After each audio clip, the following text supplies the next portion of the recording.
Magandang araw sa ating lahat. Naimbang nga aldaw, kadagiti pada nga Ilocano. Ngayon ay Sabado, busy na araw ngayon. Merong sped class ang aming bunso mamayang 3 to 5 p.m. At meron din kaming dadaluhan na birthday party sa Jollibee ng 3 to 5 p.m. Pero mauuna na ang daddy at kuya niya dahil ihatid ko muna siya sa therapy center niya mamaya. So habang natutulog siya ay magluluto na ako ng breakfast namin. Una ay nagpakulo lang ako ng tubig, nilagyan ko ng mantika at dinagdagan ko ng asin. Naghanda din ako ng hotdog at naghimay din ako ng spam para may dagdag yung pangsahog ko sa lulutuin ko. Sunod na ginawa ko ay naghanda ako ng mga ricado na gagamitin ko at pagkakulo ng tubig ay agad kong nilagay yung spaghetti pasta dahil spaghetti ang breakfast namin sa araw na ito. After ng 10 minutes ay luto na yung pasta, kaya sunod kong ginawa yung sauce niya. Unang ginawa ko ay nilagyan ko lang ng butter para mas masarap pag butter ang nilagay at nilagyan ko lang ng sibuyas at bawang. Nung nag-brown na yung mga ricado niya ay nilagay ko na yung spam at hotdog para mas masarap kung mas madaming sahog. Sunod kong nilagay yung spaghetti sauce. Pinahinaan ko lang yung apoy para hindi masunog hanggang na-mix ko na ng maayos at nung okay na yung spaghetti sauce, nilagyan ko naman ng condensed na durin para mas malinamnam at hindi na ako naglalagay ng asukal. Mas masarap yung condensed na nilalagay sa spaghetti. Pagkaluto ko ng sauce ay agad kong nilagay yung pasta niya na hinalo-halo ko lang ng paunti-unti dahil medyo maliit yung pinaglutuan ko. Pero nagkasya din naman.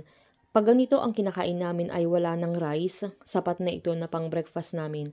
Lalo na sa dalawang bulinggit, sa aming dalawang anak ay pag may mga ganito, ito yung mas gusto nilang kinakain kaysa rice. Pagkatapos kong nagluto ay agad akong naghain, hinanda ko na yung breakfast nilang magkapatid. Paborito nilang niluluto ko yung spaghetti. Sapat na sa kanila kapag may spaghetti kahit paulit-ulit at lagi, basta spaghetti.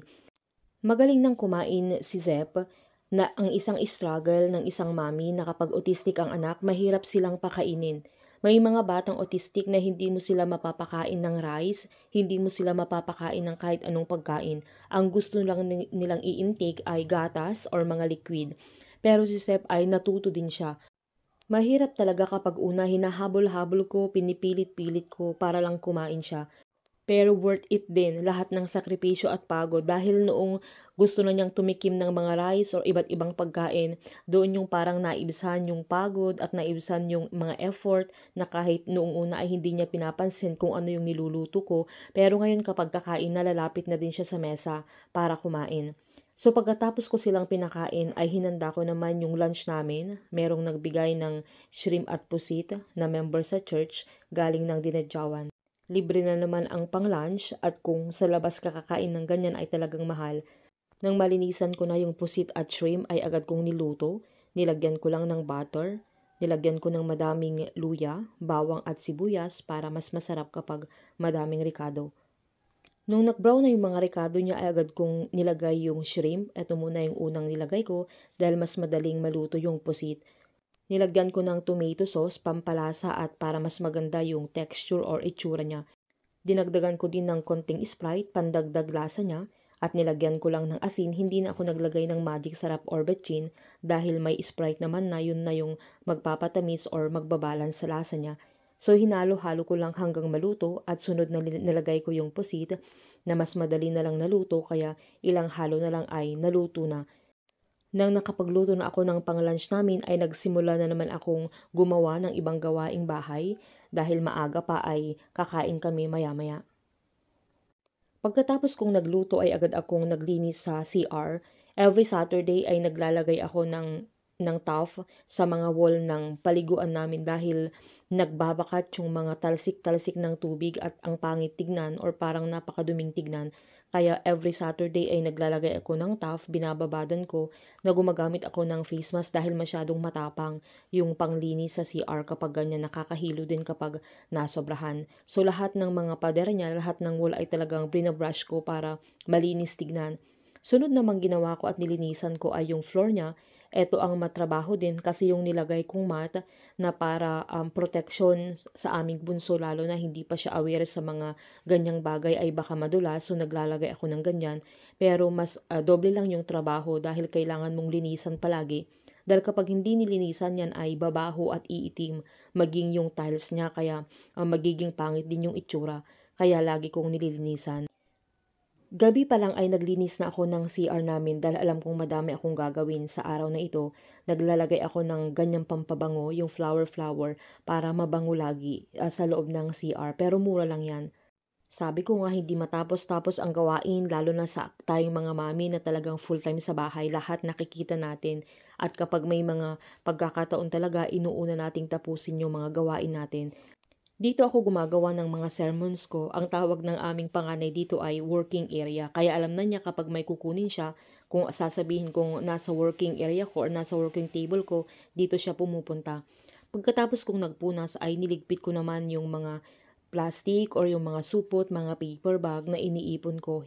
Shout out sa mga mami na mahilig ding mag-ipon ng mga paper bag or yung mga sack bag kasi magagamit pa natin. Kaya tinatabi ko din talaga. Pero minsan nga hindi natin agad nasisinop. Kaya sa araw na ito ay nilinis ko. Pinunasan ko din yung mga box ng mga sapatos dahil maalikabok na din.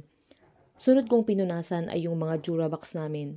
Dahil may mga alikabok din na hindi rin maiwasan sa araw-araw na pagwawalis ay naiiwan at dumidikit. Kaya kailangan punasan para malinis tignan. Pinunasan ko din yung ref dahil nagbabakat yung mga kamay ni Zep, lalo nang lagi siyang nag-o-open ng ref. Kaya binilhan ko din ng lock para hindi niya laging nabubuksan dahil sayang yung kuryente kapag laging nagbubukas. Bago ako mag-umpisang maglaba ay chinek ko muna kung anong ginagawa ng magkuya. Kaya nung pinuntahan ko sa kwarto ay naglalaro siya ng mga laruan niya, mga dinosaurs niya at binabantayan ng kuya niya.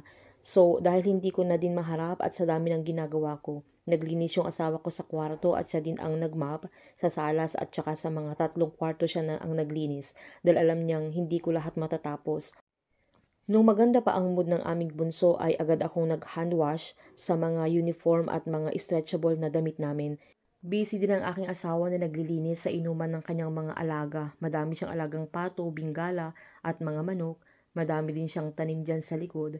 At pagkatapos ng paglilinis niya or pagmamap sa mga kwarto ay naglinis siya sa baba. Hindi pa ako natatapos nag-hand wash ay bumaba na din ang aming bunso at sa mga sandaling yan ay nagpapakarga na naman. Hawak-hawak na niya yung susi ng motor sa mga sandaling yan. Gusto na naman niyang mag-rides pero sabi ko nga dahil mainit ay pinakuha ko yung susi ng sasakyan sa kuya niya at yun na lang ang ginamit naming pang-ride. Hi! Let's go! Saan punta, Zep? Pupunta kami sa therapy. Pero si Daddy at Kuya pupunta sa Jollibee birthday party. May school ka kasi, anak ko? May pasok po kasi ng ading ko po. May pasok si ading po. Apa? So excited.